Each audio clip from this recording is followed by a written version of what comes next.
How Apple turns a $30 chip into a $1,000 phone, the profit machine nobody can copy. The thing in your pocket right now runs on a piece of silicon that costs about $45 to make.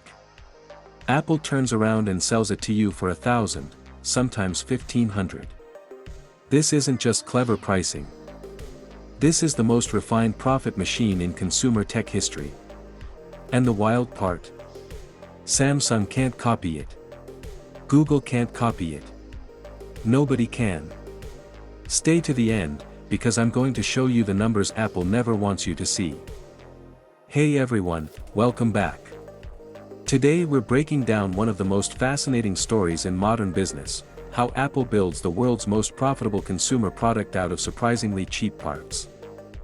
This isn't just about brand markup, it's a deliberate financial architecture that took Apple 2 decades to build, and it's the reason no competitor has ever matched their margins. If you're into how big companies actually make money, subscribe, because we break down machines like this every week. Keycap 1 Part 1, the real cost of the chip. Let's start with the number that shocks people the most. Industry teardown analysts estimate the A18 chip inside the iPhone 16 costs Apple around $45 to produce, up from about $35 for the previous A16. That's the number for the most advanced piece of consumer silicon on Earth. $45. To put that into perspective, that chip, the brain of the entire device, makes up roughly 10% of the phone's total component cost, and only about 5 to 6% of the retail price.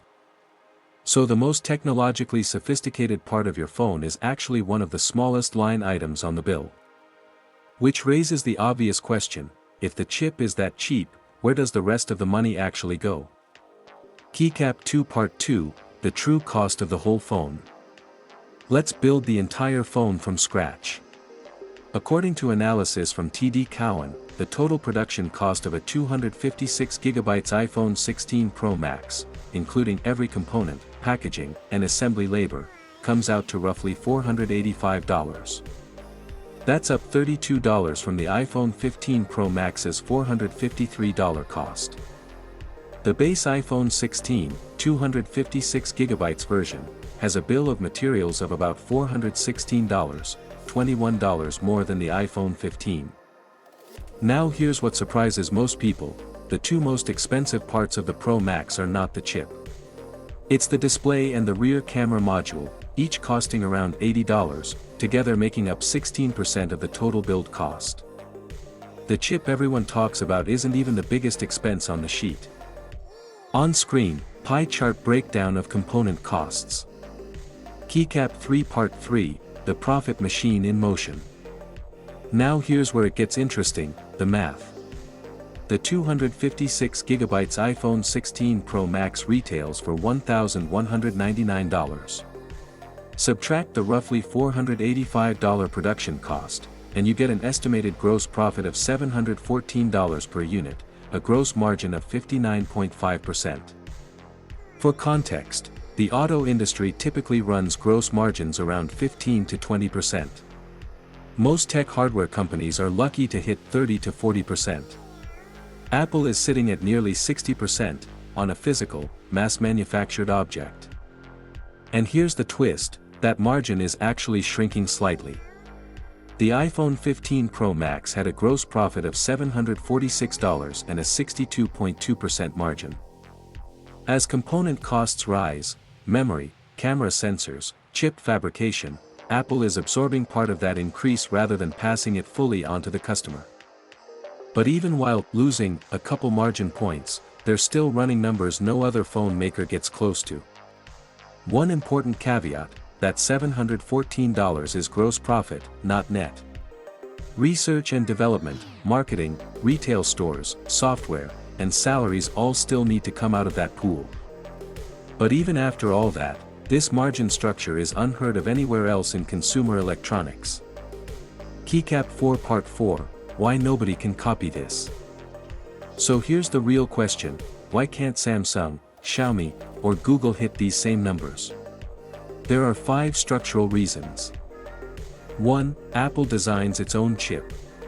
Apple doesn't buy processors from Qualcomm or MediaTek, it designs the chip in-house and only pays TSMC to manufacture it. That means Apple captures nearly all the value created by the chip's design, instead of paying licensing fees to a third party like every Android manufacturer does. 2. The ecosystem lock-in. The iPhone isn't a standalone product, it's the entry point into App Store, iCloud, AirPods, Apple Watch, and Mac. People aren't just paying for a phone, they're paying for access to an entire ecosystem, and that makes switching to a competitor painful, which lets Apple charge more without losing customers. 3. Supply chain leverage. Apple ships over 200 million iPhones a year. That volume gives it negotiating power with Samsung Display, Sony, and TSMC that literally no other company on earth has, the ability to push down component prices and lock up exclusive parts before anyone else gets them. 4. Brand premium. People don't buy phones purely on rational cost per spec math, they buy on emotion and status. The iPhone functions as a status symbol as much as a device, and that gives Apple pricing freedom competitors can only dream about. 5. Software longevity. Apple supports its phones with updates for 6 to 7 years. That builds long-term trust and keeps customers inside the ecosystem, which pays off in future purchases, upgrades, and services revenue for years after the original sale. Keycap 5 Part 5, the hidden costs nobody talks about. To be fair, that $700+ in gross profit isn't pure take-home cash. Apple spends tens of billions of dollars a year on R&D, designing new chips, cameras, materials, and features years before they ship. Add marketing, retail store operations, staff salaries, and logistics on top of that. But here's the genius part, all of those fixed costs get spread across hundreds of millions of units sold every year. Every additional iPhone sold after the R&D is already paid for is almost pure profit. That's the purest example of economies of scale working at planetary scale. So here's the bottom line, Apple's secret isn't selling a cheap chip at a high price. The secret is building an entire system around it, owning the chip design, owning the ecosystem, owning customer trust, and owning scale that nobody else can match. Copying this formula would take a competitor decades and hundreds of billions of dollars, and even then, they still might not pull it off. If this broke down something you didn't know, hit like, subscribe for more of these breakdowns, and drop a comment. Who do you think gets closest to Apple's margins first, Samsung, Google, or a Chinese brand? See you in the next one.